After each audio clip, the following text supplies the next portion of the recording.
A man in a flannel shirt walked into a luxury car auction, stood in front of the most damaged wreck on the lot, and paid $500 for it. The whole room laughed. The CEO laughed loudest. She had a microphone. She made sure everyone heard. What she didn't know, what none of them knew, was that the man wasn't lost. He wasn't desperate. He was the only person in that entire lot who could see what was actually sitting there, and what it was going to be worth. Stay with this, because what he did next, nobody in that room saw coming.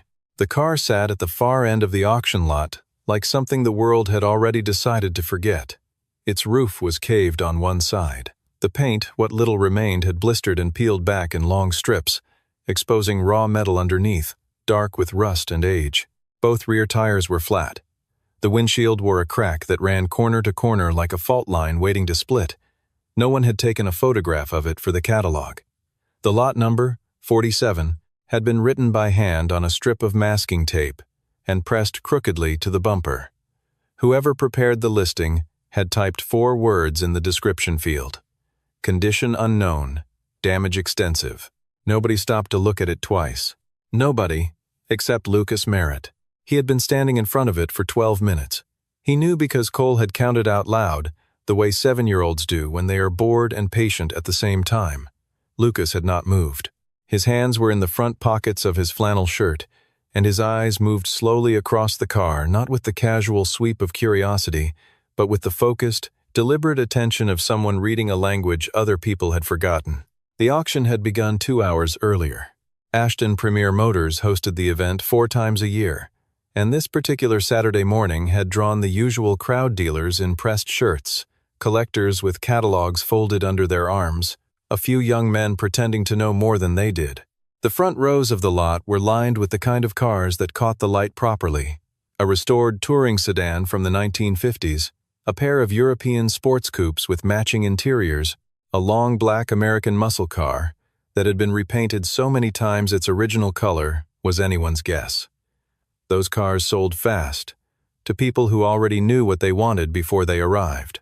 Lucas had not come for those cars. He had spent the previous evening at his kitchen table, reading through the auction catalog on his laptop, while Cole drew pictures on the floor beside him. Most of the listings he skipped in under 3 seconds. Then he reached lot 47. No photograph, no vehicle identification number, no previous owner listed. Only those 4 words: condition unknown, damage extensive. Something in him went still. He marked it with a pencil circle and put Cole to bed. Now he stood in front of it, and the longer he looked, the quieter everything around him became. The body was low and long. The roofline had a particular slope, a specific pitch at the rear that belonged to a very short list of cars built during a very specific window of years. The rear quarter panels flared in a way that was not accidental. That kind of geometry cost money in the 1960s, and it was not copied cheaply. He crouched beside the driver's side door and looked at the gap between the fender and the hood. He stood and walked to the rear and studied the angle of the taillight housings beneath the grime. He pressed 2 fingers against the lower sill and felt the shape of the metal through the rust, the way a doctor presses a hand against a rib and knows what is underneath. Cole appeared at his elbow. "Is this one ours, Dad?" Lucas looked down at his son. The boy was holding a small die-cast toy car, a worn blue coupe he carried everywhere, its paint rubbed nearly smooth from years of handling, the same shape he reached for when he was nervous or tired or simply needed something solid in his hand. Lucas crouched to Cole's level. "What do you see?" Cole studied the wreck for a moment, head tilted, one eye slightly narrowed the way he always thought. Then he held up his toy. The roofline of the die-cast matched same pitch, same length, same quiet elegance under all the damage. "It looks like mine," Cole said. Lucas nodded once. He stood up and walked toward the auction table. The bidding on lot 47 opened with the auctioneer's voice carrying a tone of mild apology. He read the description flat, offered no encouragement, and paused for a long 5 seconds after the opening call. No hands went up. He called again. "Silence." Lucas raised his hand. $500. The auctioneer moved to close it quickly, the way people close a conversation they are not proud of. But before the gavel fell, something happened that would not have happened if the lot had sold quietly and without notice. A voice came from behind the rope line, where the VIP section was arranged a cluster of white chairs and a low table, the kind of area that existed to signal that some people were watching and others were merely present. The voice was clear, pitched perfectly to Carrie, and it belonged to Violet Ashton. "Congratulations." She spoke the word the way people speak it when they mean the opposite. "You just paid $500 for the most expensive pile of scrap metal in the parking lot." Laughter followed a handful of it, from the men seated near her, the kind of laughter that requires an audience to exist. Violet stood with a wireless microphone clipped to the lapel of her teal blazer, and she delivered the line with the ease of someone who had learned long ago that a room's attention is a tool like any other. Lucas did not turn around. He looked down at Cole. The boy had heard it. He was looking up at his father with his toy car pressed between both hands, and his face had gone very still. Lucas placed one hand on Cole's shoulder and kept it there. "We know what we're doing," Lucas said quietly. He said it only to his son. He walked to the registration table and signed the paperwork. He folded the receipt and slid it into his shirt pocket. Then he took Cole's hand and led him toward the exit to wait for the tow truck. Cole looked back once as they walked. He watched the men near the VIP section, still talking, still angled toward each other, the way people angle when something has amused them.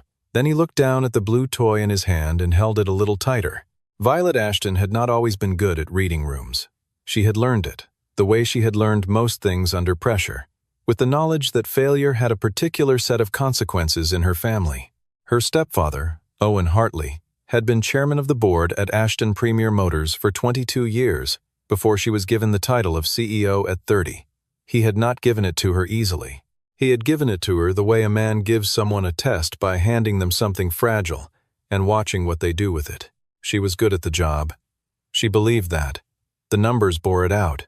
The brand had grown under her leadership. The auction events had expanded into new markets. The inventory was more carefully curated than it had been under any of her predecessors. She had worked for it. She kept working for it. But some days the job looked different depending on who was watching. On the Saturday of the auction, Owen Hartley was seated 4 feet to her left in the VIP section, and she had been aware of his eyes since the event began. She had been aware of the way the catalog was printed, the way the tables were arranged, the way the right buyers were seated near the front. When Lot 47 had gone to a man in a flannel shirt who had brought his child to an auction, and when the room had given her a half-second of silence that felt like an opening, she had walked through it. She had not thought about the boy. She had already moved on when she saw him in her peripheral vision, Cole, standing with his toy car pressed between both palms, watching her with a child's unfiltered attention. She had continued talking. She had finished the event. Owen had placed a hand briefly on her shoulder as the crowd thinned, which was as close to approval as he ever came, and she had filed the sensation away and returned to work. The satisfaction lasted about 4 days. On a Wednesday evening, Diana Cho, her assistant, a quiet woman who had a gift for surfacing the things Violet preferred not to look at, set a folder on her desk. Inside was a transaction summary for the quarter's auction lots, flagged by an internal review. Lot 47 had been submitted by a third-party broker, operating under the name Reese Acquisitions Group. The principal of that company was Dominic Reese, a dealer Violet had worked with intermittently for several years, a man who was professionally charming in a way that made her occasionally uncomfortable without giving her anything specific to name. The file on Lot 47 was thin. No vehicle identification number in the submission. No previous title. No documentation of origin beyond a cover note describing the source as a private collection, details confidential by request of the owner. This was not impossible. Private sellers occasionally required discretion, but it was not standard procedure, and it had been processed through without the additional verification step that was supposed to catch exactly this kind of gap. Violet looked at the folder for a long time. A specialist publication had run a short item that same week. No company names, no accusations, only a paragraph, noting that several consignment vehicles of uncertain origin had been circulating through high-end auction channels in the western states. The piece had been forwarded to her by Owen with a single line appended. "Let me know when this is resolved." She called Dominic the next morning. He answered on the second ring and explained everything in the tone of a man who explains things for a living. The car had come from a private estate, he said. The owner had reasons for not appearing in the paperwork, entirely legal reasons, he added quickly. This kind of arrangement was not uncommon. He would be happy to provide additional documentation if it was truly necessary. Violet said she would let him know and hung up. She sat for a moment. Then she asked Diana to pull the signed purchase record from the auction. The buyer's name was Lucas Merritt. There was a phone number. She dialed it. He picked up on the third ring. She explained who she was, that she was following up on behalf of a third party who had expressed interest in the vehicle, and that there might be an offer available $2,000, 4 times the purchase price, if he was interested in reselling. There was a pause. Not a long one. "Thank you," Lucas said. "No." He hung up. Violet held the phone in her hand and looked at it for a moment, then set it face down on the desk. The garage behind Lucas's rented house was not much to look at from the outside. The doors needed paint, and one of the overhead panels rattled when a heavy truck passed on the street. But inside, it was something else. Tools were hung on pegboard in orderly rows. A parts washer sat in the corner, clean and functional. A steel workbench ran the length of the far wall, scarred with years of use, and covered in the kind of careful organization that develops when space is limited and work is serious. Fluorescent lights hung from the ceiling, and at night, with the overhead door closed and the lights on, the garage held a quality of concentration, an atmosphere that belonged entirely to work. Lucas had built it slowly. After his wife died, 4 years earlier, he had needed something to do with his hands in the hours after Cole was asleep.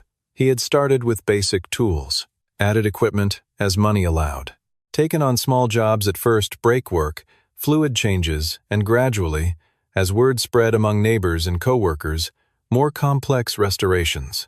He still worked days at a commercial shop across town, a job that paid reliably and left his evenings free. The garage was something else.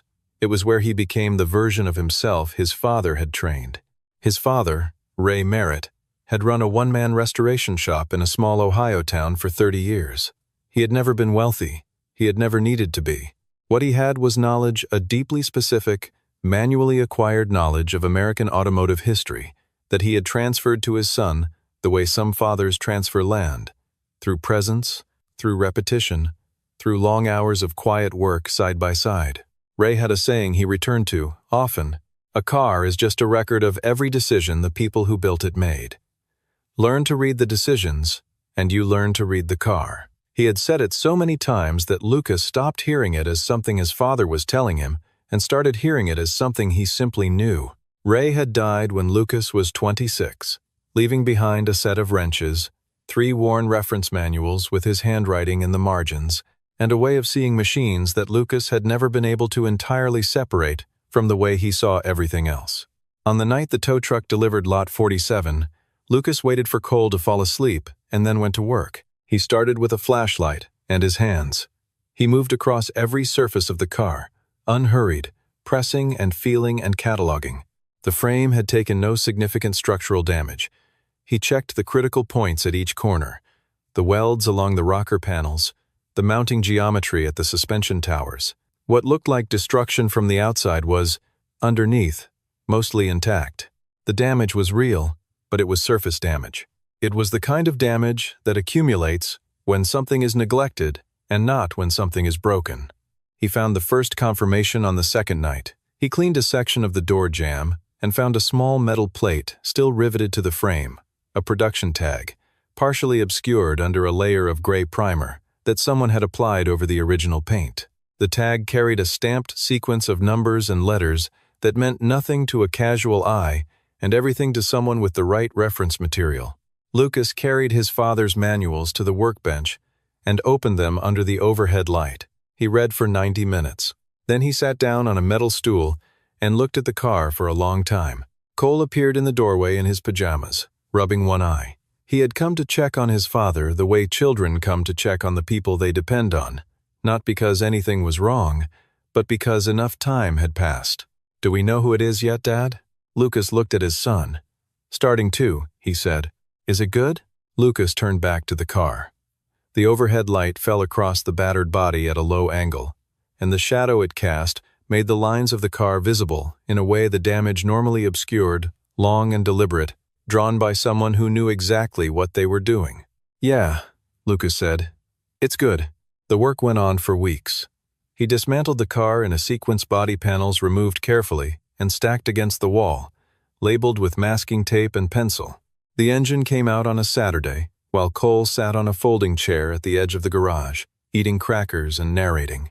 The interior was stripped with the patience of someone who understood that the frame beneath had not been assembled carelessly, and could not be reassembled carelessly either. He found an obstacle in the third week, a slight deformation in the left A-pillar invisible from any normal angle, detectable only with measuring instruments and the specific suspicion he had developed from years of his father's teaching. The pillar had twisted, very slightly, during whatever incident had ended the car's active life. If it was left uncorrected, every alignment that followed would carry the error forward, and the car would never sit right. He had no hydraulic frame press. He solved the problem the way his father would have, with cables, anchor points, and incremental force applied over 4 consecutive nights. Cole brought him a glass of orange juice one morning, when Lucas had worked until the light outside changed from black to gray, and set it on the workbench without saying anything. Lucas drank it without looking away from the pillar. The engine block was another matter. He disassembled it completely, cleaned each component, measured tolerances against the specifications in his father's manuals, and replaced what needed replacing. The work was expensive for what he earned, and he made the purchases carefully, over several weeks, choosing his expenditures the way a man on a careful budget chooses everything, with the knowledge that nothing could be wasted. Meanwhile, on the other side of the city, the situation at Ashton Premier Motors was developing in the direction Violet had been afraid it would develop. A second industry publication ran a piece that mentioned auction irregularities in the Western luxury market. This time there were named sources, 2 former consignment clients who described purchasing vehicles with documentation gaps. Owen Hartley did not send this one with a note. He called. He said what he always said, in the tone he always used, calm, precise, and in possession of an implication he did not need to state directly. He trusted Violet to handle it. He was confident she would. He simply wanted to make sure she understood the timeline. Violet understood the timeline. She asked Diana to compile the complete submission file for every lot Dominic Reese had placed through their auctions in the past 4 years. There were 11 lots in total. 9 had complete documentation. 2 did not. Lot 47 was the more recent. She called Dominic again. This time his tone had shifted by a degree, still smooth, still practiced, but carrying the faint compression of a man who is beginning to understand that the room has changed. He suggested that if documentation was truly a concern, perhaps the matter could be handled quietly through a private arrangement. He used the word arrangement twice. Violet ended the call. She looked at the name on the purchase record again. Lucas Merritt. She dialed. This time no one answered. She did not leave a message. She deleted the number from her recent calls log. Then she sat back in her chair and stared at the framed company motto on the wall across from her desk, a line about integrity and provenance that her stepfather had commissioned in brushed metal letters when the office was renovated 3 years ago. She did not look at it for very long. The moment Lucas had been working toward arrived on a Thursday night, 10 weeks after the car had come through his garage door on the back of a tow truck. The engine was back in. The frame sat straight. Everything that could be replaced had been replaced, and everything that could be saved had been saved. Before he finished the bodywork, before he touched another can of paint, he needed to know whether the heart of the thing was still alive. He waited until Cole was in bed.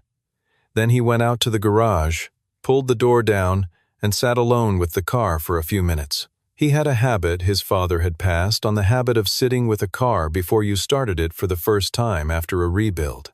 Not for any technical reason, just because the moment deserved a beat of silence before it was broken. He got up, knocked twice on the door to the house, and Cole appeared in 30 seconds, fully alert in the way children are at 10 o'clock when they know something important is about to happen. He was carrying his small stuffed bear, which he only brought when he was somewhere between excited and nervous. Lucas pointed to the folding chair in the corner. Cole went to it and sat and held the bear in his lap and said nothing. Lucas checked the fuel line one more time, the ignition wires, the battery connections. Then he opened the driver's door and sat behind the wheel for the first time. The seat was original, reupholstered but in the correct configuration. The steering wheel was in his hands. He adjusted the mirror, though there was nothing behind him but the pegboard on the garage wall. He put the key in and turned it. The first attempt produced a cough and silence. The second produced a cough and a shudder that ran through the floorboards. Lucas made one small adjustment to the fuel mixture and tried again. On the third turn, the engine caught and then held. A deep, low, rolling sound filled the garage, steady and even, with the particular quality of something that has mass and means it. Cole came off the folding chair without thinking about it. He walked to the front of the car and stood there with his bear hanging at his side, looking at the hood with his mouth slightly open.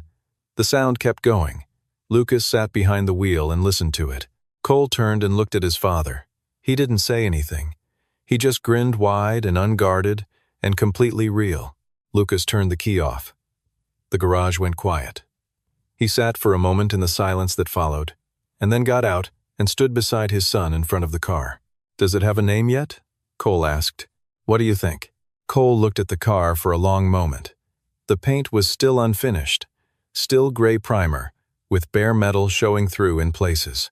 But he tilted his head, the way he always tilted when he was arriving at something. "Blue," he said. "It's going to be blue." "Car isn't painted yet," Lucas said. "Doesn't matter. I know what color it is." Lucas looked at his son, then at the car. "Blue," he said.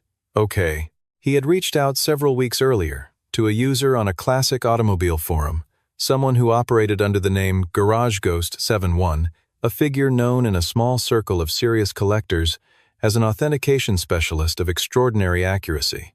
Lucas had sent photographs of the production tag, the stamped serial on the rear of the engine block, and 3 additional identifying marks he had uncovered during the disassembly process. He had waited. Garage Ghost 71 replied on a Thursday at 10:47 in the evening. The message was longer than Lucas had expected. He read it standing at the workbench with the phone in his hand. The car was one of 214 units produced in a special limited series during the final quarter of 1968. The series had been manufactured for a specific export program and had never appeared in standard production records. Most of the units had been lost to time, their specific identity absorbed into the broader population of similar vehicles. A small number had been tracked through the collector market. One had sold at Christie's auction house in 2019 for slightly under $110,000. That vehicle had disappeared during transport. A recovery claim had been filed with the National Classic Automobile Registry the following year and had remained open. Garage Ghost 71 ended his message with a question. "Are you certain of what you have?" Lucas typed back 3 words. "I'm certain now." He put the phone down and sat on the metal stool and looked at the car in the overhead light. The engine was back in. The frame sat straight. 3 weeks of bodywork remained. But everything that mattered was already there. Already verified the identity, the history, the quiet, accumulated fact of what this thing actually was. He had known his father would have laughed, not out of surprise, but out of a particular satisfaction that comes to people who have spent long enough paying attention to the world to recognize that it occasionally rewards the practice. Lucas's eyes went to the corner of the workbench, where a small round badge sat in a cleaned and labeled plastic sleeve, something he had found wedged beneath the seat track rail during the interior strip. A club emblem from a Western States Classic Automobile Association engraved on the back with the year 1971. Someone had loved this car enough to take it to club events. Someone had been proud of it. He thought about the car at Christie's in 2019. He thought about Dominic Reese's expression at the auction, the way the man had looked. Not amused, but relieved. When the lot closed and the room's attention moved on. He stayed in the garage until past midnight. Then he went inside, put himself to bed, and set his alarm for the morning. Cole had an art class. Breakfast needed to be made. He made the call to the National Classic Automobile Registry the following Monday. He gave them the vehicle identification number, the production code, the date and location of purchase, and his full legal name as the current owner. He explained that the vehicle had been purchased at a public auction through an established company and that all paperwork was in order. He did not accuse anyone of anything. He said only that he wanted the vehicle's history documented accurately, and that he believed the registry's open recovery file from 2019 might be relevant. The registry representative took down the information and said processing typically required 10 business days. It took 6. The restoration was complete by the end of the 14th week. Lucas had chosen the original factory color, a deep cobalt blue that appeared in only one page of his father's reference manuals, listed under a 2-letter code that most readers would have skimmed past without recognition. He had mixed the paint himself, matching it against a chip he had found preserved beneath the door seal. 3 coats, hand-polished between each one. On a Saturday morning in late spring, he rolled the car backward out of the garage for the first time. The light hit it from the east, low and clear, and the color answered with a depth that stopped him where he stood. The body panels aligned perfectly. The chrome he had carefully rechromed reflected the tree line at the edge of the yard in one clean, unbroken band. The car sat on the driveway and looked exactly like what it was. Something made very well, a long time ago, by people who knew what they were making, and now returned to the state they had intended. An elderly neighbor, a man named Harold, who had lived across the street for 30 years and was not given to commentary, walked to the edge of his yard and stood there with his hands in his pockets. "I don't know what I'm looking at," Harold said, "but it's something." Cole came out of the house in his socks, stopped on the front step, and looked at the car for a full 10 seconds without speaking. Then he went back inside and returned with his blue die-cast toy. He stood the toy on the hood of the real car and looked at them side by side, small and large, worn and new, one hand painted by a factory in China and one painted by his father in a garage at night over the course of 3 weeks. "They're the same," Cole said. "Pretty close," Lucas said. Cole climbed into the passenger seat and placed the toy on the dashboard. He sat with his back straight and looked forward through the windshield and said nothing for a long moment. Then he said, "Blue is bigger than I thought." "Most things are," Lucas said, "when you finally get inside them." He received the registry's response that same afternoon, an email, professional and restrained in its language, informing him that the vehicle identification had been cross-referenced with the open recovery claim filed in 2020. The registry's records indicated the original purchaser from the 2019 Christie's auction had never recovered the vehicle. Their office was initiating direct contact with all relevant parties to establish the current chain of title. They thanked Lucas for his cooperation and asked him to preserve all documentation related to the purchase. He printed the email and put it in a manila folder on the workbench. 2 days later, Violet Ashton received a call from the National Classic Automobile Registry's compliance office. She was in the middle of a review meeting when Diana appeared at the glass wall of the conference room and held up her phone with a look that Violet had learned to read over 3 years of working together, the look that meant, "This plank cannot wait." Violet excused herself and took the call in the corridor. The registry representative was careful and courteous, and made clear that Ashton Premier Motors was not the subject of any allegation. They simply needed the company to provide whatever documentation it held for Lot 47 from the previous quarter's auction, as the vehicle's identification had intersected with an existing recovery inquiry. They thanked her for her time. Violet went back to the conference room, ended the meeting, and asked Diana to close the door when everyone was gone. She sat at the long table alone for 11 minutes. Then she said, out loud to no one, "Get me everything on Lot 47. The documentation confirmed what she had suspected, but not yet allowed herself to state directly. The submission from Reese Acquisitions Group contained a vehicle identification number that had been entered incorrectly, not in the way that errors occur by accident, but in the way errors are introduced when someone understands the system well enough to know exactly which character to change. The physical description in the submission did not match the car that had been towed to the auction lot. The discrepancy was deliberate and verifiable. She called Owen. He did not say he was surprised. He said he trusted her to ensure the company's cooperation was total and immediate. He said if the originating issue was traced back to a third-party broker acting without the company's knowledge, that was a very different matter from negligence on the part of the company itself. He said these things slowly and clearly, as he always did. Violet understood. She got Dominic's attorney on the phone instead of Dominic. The conversation was brief. Then she asked Diana for Lucas Merritt's home address. She drove herself. It was evening and the city was quiet, and she did not think about what she was going to say until she was parked in front of the small rented house with the detached garage and the light visible under the garage door. She sat in her car for a moment. Then she got out. She heard the faint sound of a radio through the garage wall before she knocked. He opened the side door wearing work pants and a gray shirt and looked at her without apparent surprise, the way people look at things they have been expecting without knowing they were expecting them. Violet told him about the registry call. She told him about the documentation discrepancy in the submission from Dominic Reese. She told him that the company's legal position depended in part on the transaction itself being verified as legitimate, which it was, she said. He had bought the car in a public auction, with paperwork, for a declared price. Whatever had happened upstream of that transaction was upstream. She stopped. Lucas stepped to the side of the doorway, and she could see the car behind him, under the light, finished, blue, and absolutely still. She stopped talking entirely. She had seen thousands of cars. She had grown up around them, been educated in them, built a career evaluating them.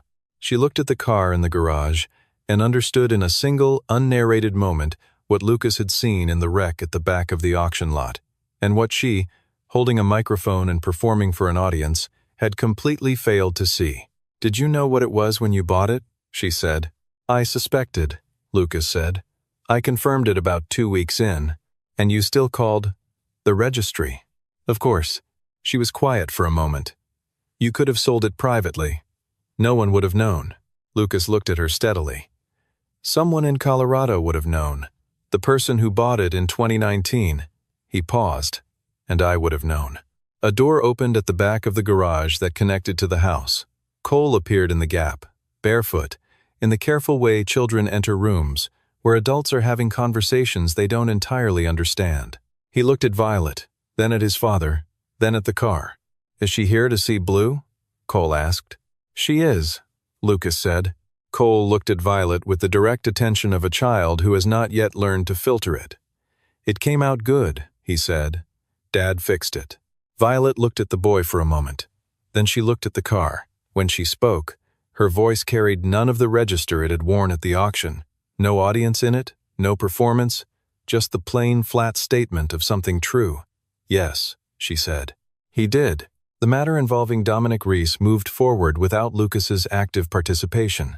The registry and the attorneys for the original Colorado purchaser established the chain of custody through documentary evidence. The falsification in the submission record was traceable and specific. Dominic's company became the subject of a formal investigation. Ashton Premier Motors provided its full cooperation, and, because the documentation trail clearly showed the company had been supplied with false information by the broker, its legal exposure remained limited. Owen Hartley did not express gratitude openly, but he stopped calling with timelines. Lucas spoke once with the Colorado purchaser, a man named Walter, 78 years old, who had bought the car at Christie's because he had seen one identical to it in a showroom as a young man and had spent the better part of his adult life trying to find another. When Lucas told him the car had been fully restored to original specifications, Walter went quiet for so long that Lucas thought the call had dropped. Then Walter said, "You did what I never could have done, even if I'd had it all along." They arranged the transfer without lawyers. Walter's representative drove up with a transport truck on a Tuesday morning, earlier than expected, and Lucas was in the garage doing cleanup when he heard it pull into the street. Cole stood at the edge of the driveway with his blue toy car in both hands. He watched the car being loaded onto the transport platform, the blue bodywork catching the morning light one last time before it went up. He did not cry. He was the kind of boy who carried things inward, the way his father did, and processed them quietly. When the truck had turned the corner and the sound of it faded, Cole looked at the empty garage bay, the rectangle of slightly cleaner concrete where Blue had stood for 14 weeks, marked only by a faint oil stain and the outline of where the floor jack had rested. "Are you sad, Dad?" Cole asked. Lucas stood beside his son with one hand on the boy's shoulder. "A little," he said, "but I'm not sorry." Cole thought about this. "What's the difference?" Lucas looked down at him.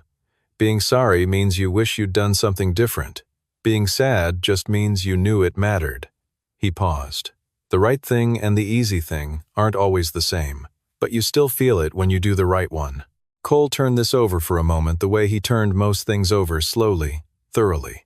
Then he nodded, the way he nodded when something registered and he chose not to question it further. The money Lucas received from Walter was enough to cover 2 full years of rent and purchase a professional-grade engine stand and a hydraulic lift he had been budgeting toward for longer than he liked to count. It was not a windfall. It was not a transformation. It was the specific and proportionate return of someone who had done skilled work with integrity and been compensated accordingly. He put most of it in an account he did not touch, except for the equipment. He received a call from Violet 8 days after the car left. She told him the company was restructuring its third-party submission process and adding a verification layer that should have been there from the start. She told him it had been noted internally, by which she meant by Owen, though she did not say so that the situation had not escalated further, because the vehicle had ended up with someone who had handled it properly. Then she said, if he ever had interest in working with Ashton Premier Motors in a consulting capacity evaluating vehicles, authenticating provenance, she would like to have that conversation. Not as an apology, not as an obligation, as a proposition based on demonstrated ability. Lucas said he would think about it. That's fair, she said, and she meant it. He hung up and stood in the garage with the new lift and the new stand and the tools arranged on the pegboard in their rows. The space was clean and orderly, the way it always was after a project concluded and before the next one began. The floor where Blue had stood was scrubbed, the oil stain pale and fading. The small club badge from 1971 sat in its labeled plastic sleeve on the workbench, next to the manila folder with the registry correspondence, next to his father's 3 reference manuals, with their yellowed pages and their pencil annotations in the margins. He had kept the badge. He was not sure why, exactly, except that it seemed like a thing that should stay where the work had been done. Cole appeared in the connecting doorway. He was carrying his blue toy car, as he always did, but now he was holding it differently, extended outward, examining it, as though seeing it for the first time from the outside. "Dad," he said, "what's the next one?" Lucas looked at his son for a moment, then looked past him through the open garage door. The morning light was coming in from the east, the same direction it always came from, falling across the clean concrete floor and the empty space and the tools on the wall. "Don't know yet," Lucas said, "but we'll know it when we see it."